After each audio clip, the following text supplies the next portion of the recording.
I'm so thankful for so many of you, everybody online, everybody here in person, everybody at the jail campus. This is a moment that God has anointed and appointed for us. He's sovereign over all things. He's in all things. I didn't plan for 2020 to be this way, neither did you, but I know that God wants to do something today. And this was a super hard morning for me personally. I want to ask for your prayers for our church, for our staff. I'm excited to be here now, and I need this as much as you guys. I'm just excited about God's word. And it's sad because summer's over, weather-wise, and I'm a summer person. You know, I mean, look at me. I'm built for summer, and you know, darn, I don't like the cold so much. I'm from Minnesota. I wouldn't mind the cold if we had snow. You know what I mean? Like, give me some snow, snowmobile, ski, whatever, that's good. But here we have mud for 6 months. You know what I mean? And mud is not, what do you do? You know what I mean? I don't know. Somebody's going to have to show me what to do with this mud stuff, and it's frozen, and it's whatever. But I'm frustrated about the weather, which is a great segue to frustrated faith. Hello. Did you see what a dad joke? That's bad. That's really bad. I got to retire. But anyway, I'm thankful for Zachary last week. He brought a great message. I'm thankful that we have a man of God who is investing in our youth and the next generation at this church. And he is a personal friend. And it's just great to be able to have someone who loves Jesus bring the message like he did. This series is all about a frustrated faith, though, and what do you do when your faith is frustrated? What do you do when it's getting harder to believe? What do you do when you face challenges in your life and you're becoming apathetic to the things of God? I don't know if you have been there. I've been there many times in my life.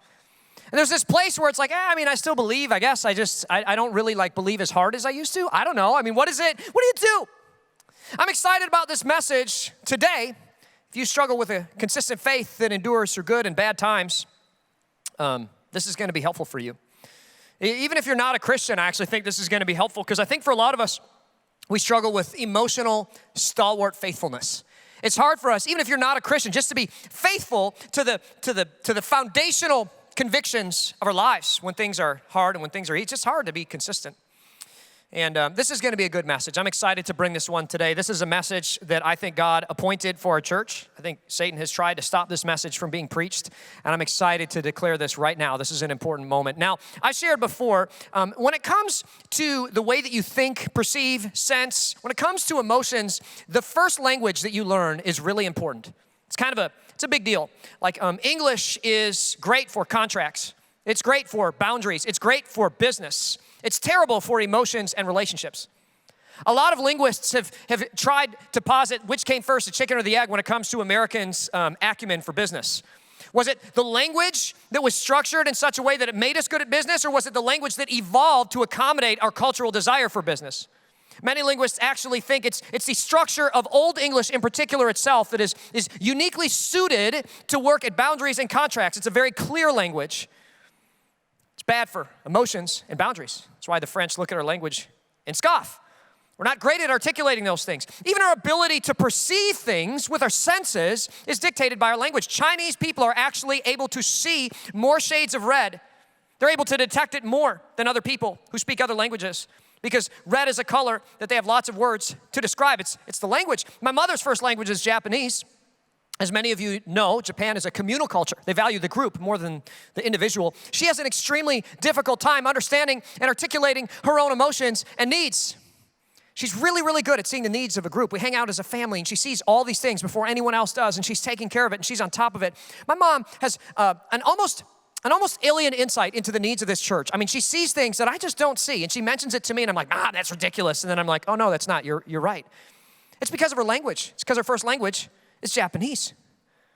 Greek was a rich and vast and flexible language, as was Hebrew, actually, which respectively the New and Old Testament were written in. Greek in particular had a whole system of detail when it comes to mutating nouns that we don't have in English. It's like a whole process of conjugation that we don't have when it comes to nouns. It was a language that had a great deal of nuance and elasticity to express things precisely and clearly and artfully. It gave it a whole range of communication emotionally that we just don't have. Hebrew was very similar in this respect. It's not the words that we lack. Our first language can change what we think and perceive, which makes understanding biblical faith and frustrated faith really, really harder today.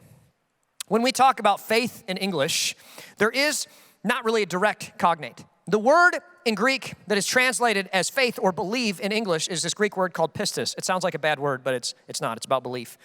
And pistis was very different. I've said it before, this word connotates a belief so deep it results in a life change. It's something that's different. It's so much more than a cognitive understanding. Pistis in Greek was a word that connotates hope and excellence of character and grace and enduring faithfulness. When we speak about belief in English, we just think, well, I believe in it. Like it's a cognitive understanding, like I believe it is what it is. But for Jesus, in the Greco-Roman world, and particularly with his Hebrew-Jewish context, it was so much more. It was a pistis. And I think the big difference is that it was relational. Faith in the Bible is inseparable from relationship. It's not just a belief in a thing that could be anything. It's a faith in a being. It's a hope, a trust, an enduring excellence of character in a person or God or promise from a person that will transform your life.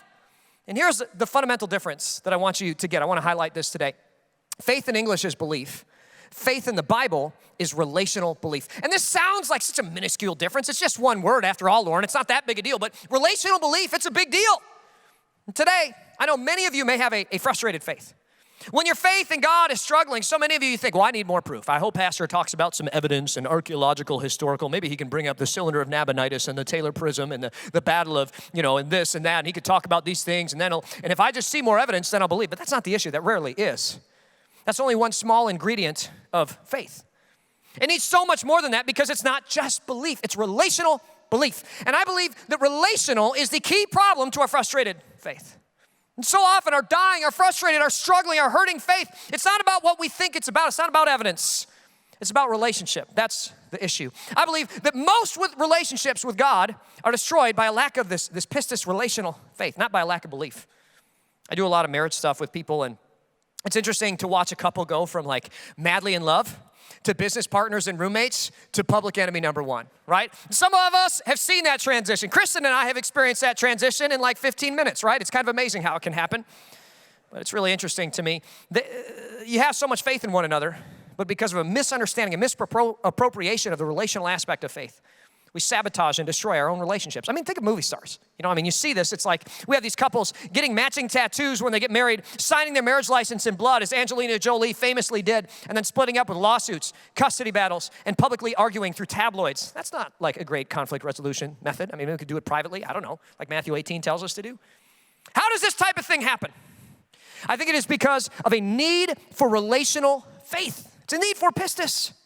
You see, faith is woven into relationship and vice versa. If for faith to work, you must have relationship. And when people talk about other people that they love, they call it relationship. The Bible might use the word pistis. When people talk about God they love, they call it faith, but the Bible might use the word pistis. Even in the Hebrew Old Testament, the concept is very similar. For Greeks, for Hebrews, this faith relationship was interwoven. And I believe that a key to great faith in God is a great relationship with God. And the reason so many of us have a frustrated faith, just like a relationship that is struggling, it's because we don't have the two intertwined correctly. And today I have a pretty simple message. I want to talk about 3 reasons faith gets destroyed. Then I want to show you how this plays out in the Bible. And then I want to show you how to fix it. Because I don't want to just point out problems. That would be what the news does. I want to give you good solutions. Now, I see 3 reasons that faith gets destroyed. And the first one is obviously a focus on yourself. This is a big deal. A focus on yourself is not good. I think the real evidence of a focus on yourself is a failure to seek an understanding for why the other person feels the way they feel. When you think about yourself, you think about how everything affects you, but you don't care about how things affect her. You know what I mean? Like, if my wife is late, I'm so mad at her because she's late, but I don't think about all the things that she's doing for our family and for me that made her late. And consistently, I see people sabotage their own relationships in this way. When people come in and they want to tell their partner how they hurt before they want to know how their partner is feeling, I can tell you the relationship is in big trouble. Like, that is one of the seminal signs to me the relationship is going to have problems. Because you come in and I don't want to listen to him until he knows how I feel. I got to tell him all these things. And, she's got to know how I feel. And I'm upset for all these things. And I don't feel respected and blah, blah, blah, blah, blah. And it's like, wait a minute. If you're more curious or if you're less curious about how she feels and you're more intent on expressing your hurt, it's not going to work. It's a focus on yourself. Because faith isn't just belief. It's relational belief. And when you think of yourself before others, you'll stop loving others. And when you think of yourself before God, you'll stop loving God. That's just the way that it works. Because faith is not just belief, it's relational belief. Which leads me to my next thought. I think if faith is destroyed by only listening to voices on one side, it amazes me how two sides of a story can be so different. I'll have a lady come in and tell me about how bad her husband is. Oh, he is the worst person on earth, and he's all these things and terrible, and big, long, elaborate story about party and how he's so bad, and he did this thing, and it's awful, and he's emotionally abusive, and all this stuff, and it just goes on and on. It's like, man, he is terrible. Let's go beat him up. This is awful, right? I mean, this is horrible. And then the husband will come in, and he will tell the story. It turns out there were some mitigating circumstances that were left out of her, whatever, that actually tend to shift the story substantially. I mean, you just conveniently edited that out, and it's like, yeah, that's what we do.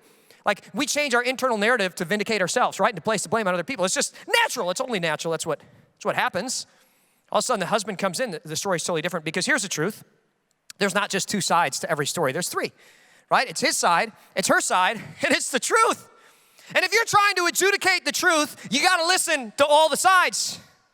I know so many Christians who let their faith languish because they've just started listening to one side. There's a new religion out there, and I don't know if you know about this. This is a big new religion. It's called the religion of the news.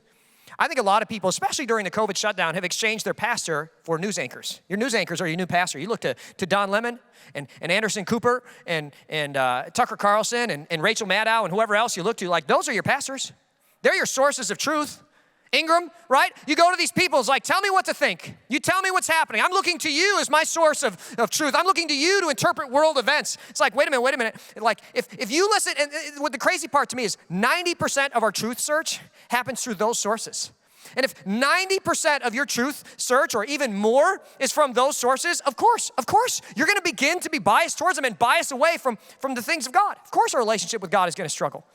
So many kids go to college, and this is what happens. You no longer seek God's word as a source of truth, seek God's church as a source of truth. You got new pastors. You got a new Bible. Forming an opinion based on one perspective is so American. For Greeks, faith, pistis, was so much more. It was a stalwart, grace-filled hope and belief in the good, enduring goodness of a relationship. Faith isn't just belief, it's relational belief. The third reason I see faith get destroyed is because we run from conflict. My grandfather was born in 1912, the year the Titanic sank. And he was a remarkable human being. I mean, he lifted himself up out of his bootstraps when he was not in, from it, whatever, you know the phrase. During the Great Depression, he fought in World War II, built a great business, did great things. You know, when I read biographies, he wrote an autobiography, but when I read their autobiographies, when I read that generation, it was like, yeah, of course, we lay down our life for other people. I just finished the great World War II biography of a submariner who talked about all these men who just gave their lives to save the boat, you know? And it's just remarkable to see the way that people will fight evil and lay down their life for all these things. Today, if we have to face conflict, what do? We run. If anything's uncomfortable, we ghost our boyfriend and we start swiping right as fast as we can till our finger burns off. Like swipe, swipe, swipe, swipe. Oh my goodness, right? We stop going to church if things are uncomfortable. I'm not wearing a mask. I mean, I'm not going to do that. I don't want to go there and get whatever. I mean, I couldn't possibly deal with it. I'm just going to shut down for a little bit. We don't answer her text because I'm mad at her and whatever, and I'm going to just go do this thing over here. I'm going to work on my boat for a while, right? We're not actually choosing to end these things. We're just running from conflict. But mentally and emotionally, we run away. And again, when we run from God, it's not like we ever stop believing in God, right? It's not that kind of faith issue. The problem is a relational faith issue, right? I mean, that's the issue in our life. It's a relational issue because faith isn't just belief, it's relational belief. We see this with the Israelites for sure. They establish, I don't know if you guys know the story of the book of Exodus, but there's this group of people in the Bible called the Israelites, also known as the Jews, and they are held captive by the nation of Egypt as slaves. And they want to go away and not be slaves anymore. There's this president of the Jews named Moses. And he's like, I'm going to lead you out of captivity in the land of Egypt. So he goes to the king, Pharaoh, and he says, Pharaoh, oh baby, let my people go. And Pharaoh's like, no. And so anyway, they get in this big war of words. And then ultimately through Moses, God does all these miracles. And the people, the Hebrews are like, God is so good. He's so good to me. You know what I mean? And they love God so much, and they just have this moment. I don't know if you ever had this moment, but they're like, I'm never going to doubt again. God is real. He's real. You know, I will never doubt again. And they just have this faith. It's unbelievable. And they leave Egypt, and they're like, God is so good, you know? And then, literally a couple days later, Pharaoh changes his mind and chases after them. And this is kind of remarkable because check how quickly their minds change. It's like as Pharaoh approached, the people of Israel looked up and they're trapped between an army and a sea. There's a sea called the Red Sea that they're trapped against and they can't go anywhere. And so the people of Israel looked up and they panicked when they saw the Egyptians overtaking them. They cried out to the Lord and they said to Moses, and this is what I call millennial speak right here. Why are you bringing us out here to die in the wilderness? It's injustice, it's unfair, it's corrupt to the core, it's unreasonable. The recovery isn't fair, it's just a rich get richer and the poor. Weren't there enough grace for us in Egypt? What have you done to us? Why did you make us leave Egypt? Didn't we tell you this would happen while we were still in Egypt? We said, leave us alone. Let us be slaves to the Egyptians. It's better to be a slave in Egypt than a corpse in the wilderness. Right? It just sounds like the news to me.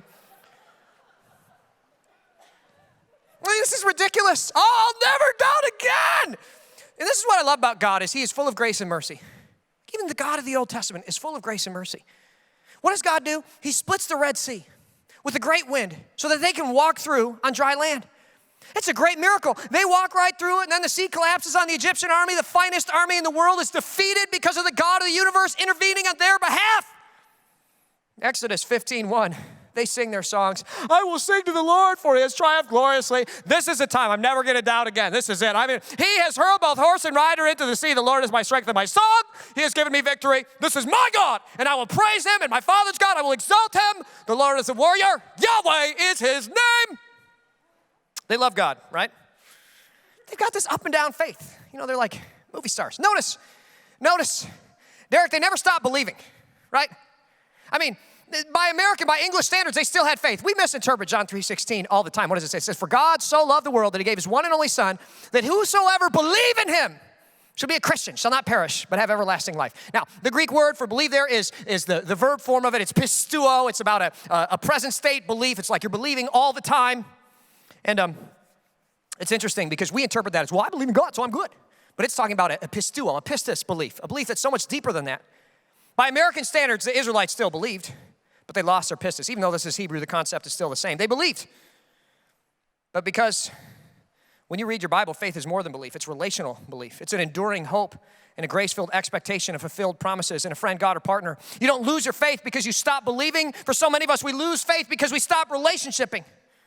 That's what the Israelites are struggling with here. I'd have a terrible marriage if I judged the entirety of our relationship like the Israelites did based on my feelings in the moment. The other day, Kristen was 15 minutes late getting home, and I wasn't like the Jews in that moment. Why did you marry me? Why did you bring me out here in the wilderness of marriage just to be 15 minutes late? I was better off single, eating Modi burritos from Taco Bell that I bought 2 days ago in my grande combo. Life was better back then, but you're probably cheating on me. This is the worst moment of my life, right? That's not what I was like. You know why? Because I have relational faith in Kristen. That's basically what they're saying to God, though. He just rained down fire from heaven. He split the Red Sea. I mean, stop. He's good. He's good. But it's hard in the moment when you don't have a relationship with him to believe that he's good. Kristen has been faithful. She's good. She's good. But sometimes for some of us, if we just think that it's belief, it's not relational belief, it's easy to run. They believe in God like we do in English. It's not relational faith. Check it out. This is heartbreaking. In the next chapter, it says, they arrived on the 15th day of the second month, 1 month after leaving the land of Egypt. So God does all these miracles, rains all this stuff down from heaven. It's crazy. He splits the Red Sea. They're like, we'll never doubt again. So this is probably like 2.5 weeks after he split the Red Sea and they sang that song. There too, the whole community of Israel complained like Moses and Aaron. They sound like my kids. If only the Lord had killed us back in Egypt, they moaned. There we sat around pots filled with meat and ate all the bread we wanted. Not true. Actually, like very much not true. But we remember the past sometimes way better, especially when we're trying to make an argument. But now you brought us into this wilderness to starve us all to death. This is what I love about God. He's full of mercy and grace. This is supernatural, remarkable, and amazing, but God actually feeds them with manna, bread from heaven, right? On dewdrops, it forms. It's like this healthy, amazing bread that sustains them. He gives them quail. It's not a belief problem that they have. It's this relational belief, this pistis. They don't have a hope-filled, enduring, grace-filled trust and faith. That's what they lack. It's not a belief problem. It's a relationship problem. And you can see it right here. I mean, they're only about themselves. They don't think about God and his faithfulness. It's just like, God, what are you doing to me in this moment? Not, God, you've been faithful in the past, and I want to know how you feel. They're only listening to negative voices, and don't we do that? It's amazing to me how a few negative voices can define a generation if you let them. It's amazing how a few negative voices, I mean, we live in the most prosperous time in human history, in the most powerful, prosperous, and safe country in human history. Crime rates are at a near all-time low. And yet we're at this place where like, life is terrible. Part of me wonders, how many of the Jews really felt this negative? Or how many of the squeaky wheel spoke up while so many were silent? Lastly, they ran from conflict. They didn't seek God's voice. They just ranted to each other. How often do we do that? We ghost God, and we listen to voices on one side, and we don't even seek him. We complain about our spouse, but we don't actually go to them. The last part of the story is the worst. Exodus 19, it says, exactly 2 months after the Israelites left Egypt, they arrived in the wilderness of Sinai. Now, at this point, President Moses goes up a mountain to pray. And admittedly, he's gone for a while, like 12 chapters. And, I'm a pastor and went to seminary, and I would never call these chapters boring. Some of you might, but, maybe I would. They're long. But anyway, I'm not going to preach on them right now because, they are a lot. It's a lot. But Moses gets the 10 Commandments, some other regulations. Meanwhile, the people get bored, right? And this is a problem with our faith. We get bored. It says, when the people saw how long it was taking Moses to come back down the mountain.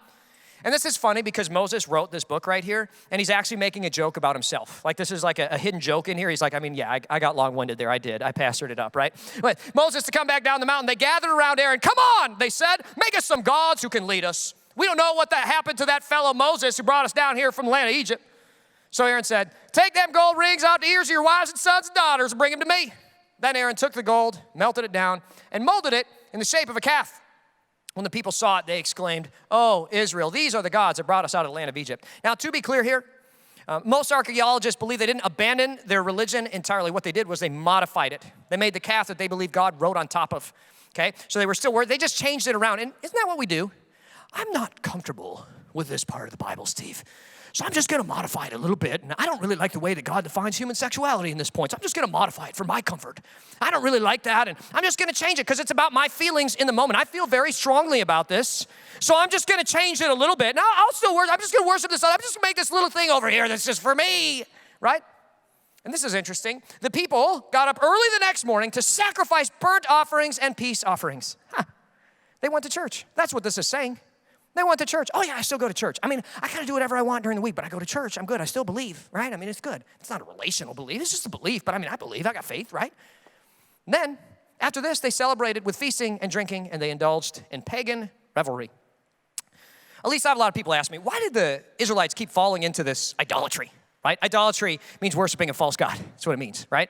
But actually, there's a little nuance in there that means a little bit more than that. And I know the Bonaconchos already know because they went to Christian school and they're good. But I'll tell you guys, the rest of you guys, you might not know this. But idolatry it means worshiping a false god, but it also means debauchery and partying.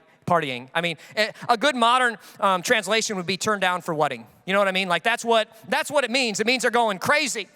And this is what happens is they went to church and then they engaged in pagan revelry. It means they got totally wasted and they got super sexual. The correct term, and I know this is harsh, but this is what we got kids care for, but they had an orgy, and they lived for the weekend. And I know some of you are like, Pastor, that doesn't sound that bad. You know what I mean? Like, I'm new to church here, but that pagan revelry, that doesn't sound, why does God not want us to do that? I don't know. I might not mind doing that. Why does God not want us to do that? What's wrong with that? And God doesn't tell us to skip that because he hates us. He tells it because he loves us. The modern sexual ethic is a recipe for human despair. It is. Like, it leads to a high level of dissatisfaction. And it's not like, oh yeah, because the Bible says so. All the research that we have says, waiting till your marriage between a man and a woman is the key to the highest level of life satisfaction. Like, regardless, even of your desire, like that's a great way to thrive. It's because he loves us. And even like research and facts and data and science aside, how often have we watched our lives drain away, We start partying at 16.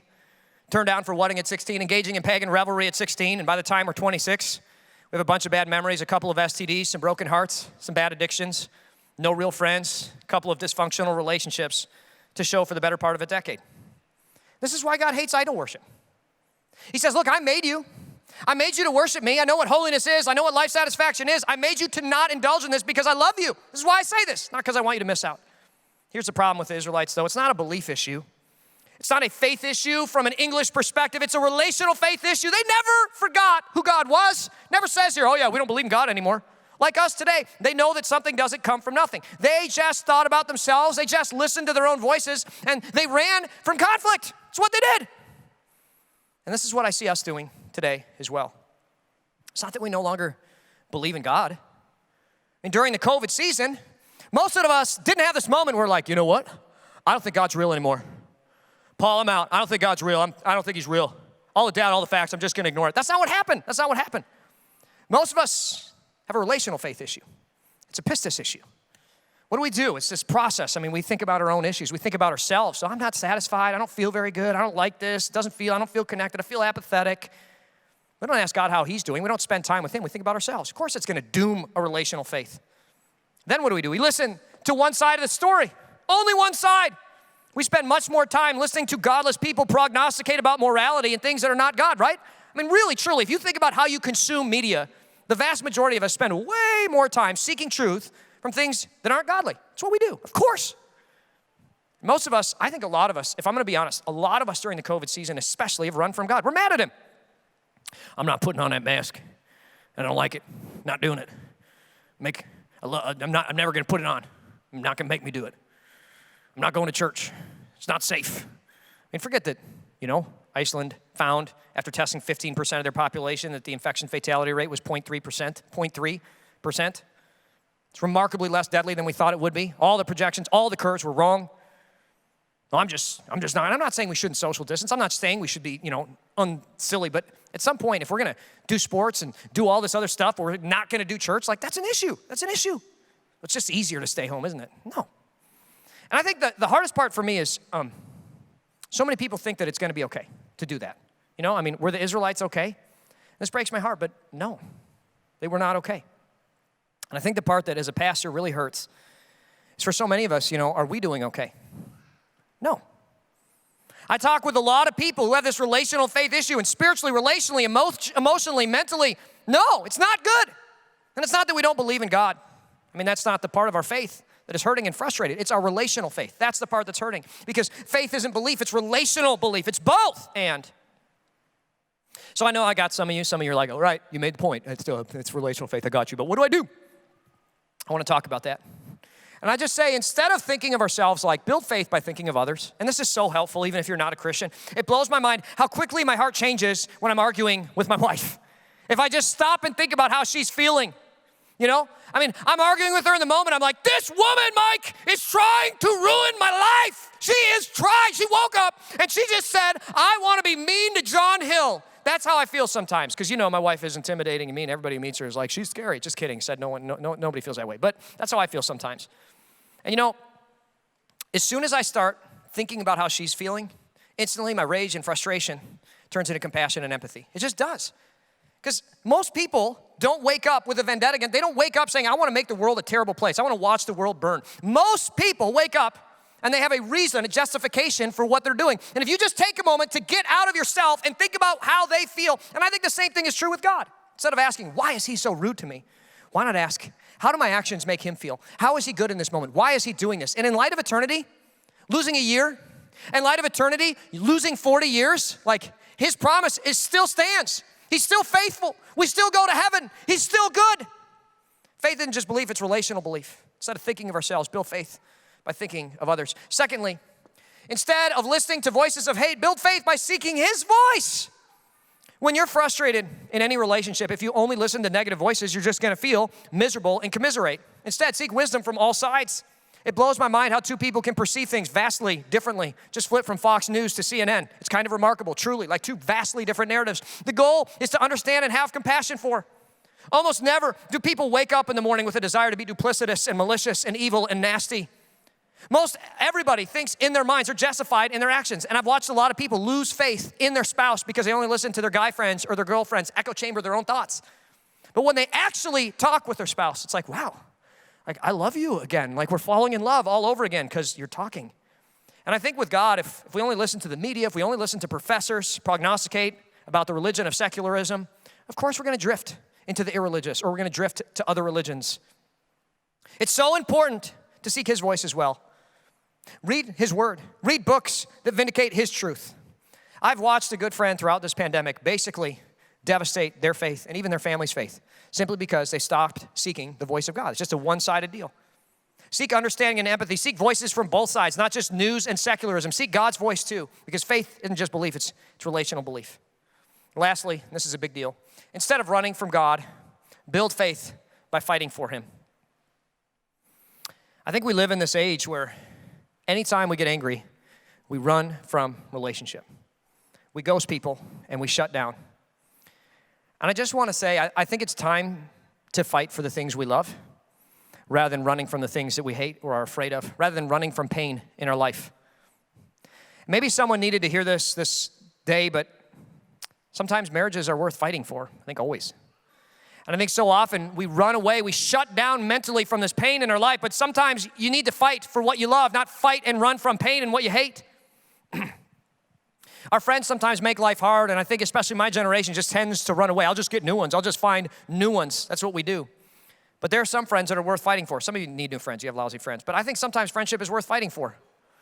And I would really like to see some of you experience the joy of having a friendship that lasts a lifetime. And here's the truth, and I'm not trying to be mean. I just want to be honest with you. When it comes to God right now, I think we're running. There's a lot of us who are running. Shutting down from his primary command. I mean, what is the command? In John 14:43, on the night Jesus was betrayed, he said, "A new command I give to you. Love one another in the same way that I have loved you. So you must love one another." How can you do that? How can you do that when you say, "Oh, I'm just going to skip church for a year"? You can't. We can't. We don't love one another. How can we love him when we don't seek him? We're shutting down. Shutting down from being a part of his community out of fear of whatever, out of fear of masks, out of hate of masks, out of love of masks, out of whatever. It's just we don't do it. It's not right. This is what Satan wants, isn't it? This is what Satan wants. He doesn't need to make us stop believing in faith. That's hard because there's so much evidence for it, right? But relational faith, that's what he's doing. Faith isn't just belief, it's relational belief. Lord Grant, I need backup on the keys right now. I don't know where you're at. I need backup. I think some relationships are worth fighting for. And this is what happened to the Israelites over and over and over again. They didn't get to the promised land for 40 years because they only thought about themselves, right? Because they were listening to voices on one side of the story and because they only listened to their own voices. And ultimately, they ran from the fight. I think this is where a lot of us are at right now. As we close, I want to ask everybody to stand. And look, I know that I got some of you with this message. I know that some of you are like, "Okay, Pastor, you got me. That's where I'm at." And if that's you, if you're like, "Man, I want to have a relational faith with God again," I just ask you to text "I'm in," I-M-I-N, to 474747. And I'd love to get in contact with you this week and just help you put wheels on that. But I want to close with this story I've told a few times before. I was born with a lot of birth defects. Some of you are like, "You don't need to tell us, Pastor, we see." And it's like, yeah, thanks. But I was born with a lot of birth defects. And apparently, I don't remember, but I had to spend 23 days in the hospital in Pasadena, California. And 9 days into that experience, the health insurance company that I had went bankrupt. And at that time in California, for a family like mine, because of some different issues, there was no net to catch us. There was no net to pay for that. And so the hospital approached my mother and just said, "Hey, if you can't pay, he's out. He's out. He's going to die." And that was a big deal for them, obviously. I was not very stressed about it because I was just a baby. But they did what it took. I mean, my dad took a bunch of contracts to kill people. And no, just kidding, he didn't. No, they did what it took. They got scrappy. They took on an eye-opening amount of debt. They did whatever it took to fight for me. And the older I get, I've got some kids now, and I just think about what that would take. I think about the pressure that would take. I mean, they spent the better part of a decade working and fighting to pay off that debt. They gave up dreams. They gave up a future that they had dreamed of. They gave up so many different things to do that. And as an adult, many times I've approached my parents. I've just said, "Hey, I want to thank you for doing that." And you know what they always say is, Of course, we fought for you because we love you. Of course we fought for you because we loved you. And I want to ask you, church, will you fight for the God that you love? I just think it's time for us to take a stand and say, we're going to fight for it because we love him. We're willing to get a little uncomfortable because we love him. We're going to fight for what we love, not fight against what we hate. We're going to choose joy. We're going to choose hope. We're going to choose the gospel. We're going to choose forgiveness. And I think the enemies of Christ would love to divide us right now over silly things like masks, like politics. Listen, nations will rise and fall, but the word of the Lord will stand forever. My hope is not in the Republican Party. My hope is not in the Democratic Party. My hope is in Jesus Christ, who died for my sins, who rose from the grave. I set my hope on that and the eternity that is coming through it. I don't want to get sidetracked by the habit of being home, by a fear of something. No one stopped believing in God because of COVID. I think a lot of us just stopped relationshiping with Him. We stopped being a part of a family. And it's time for us, Rich, it's time for us to put a fire in our hearts once more. It's time for us as a community to plant the flag in the sand and say, not today, Satan. We will fight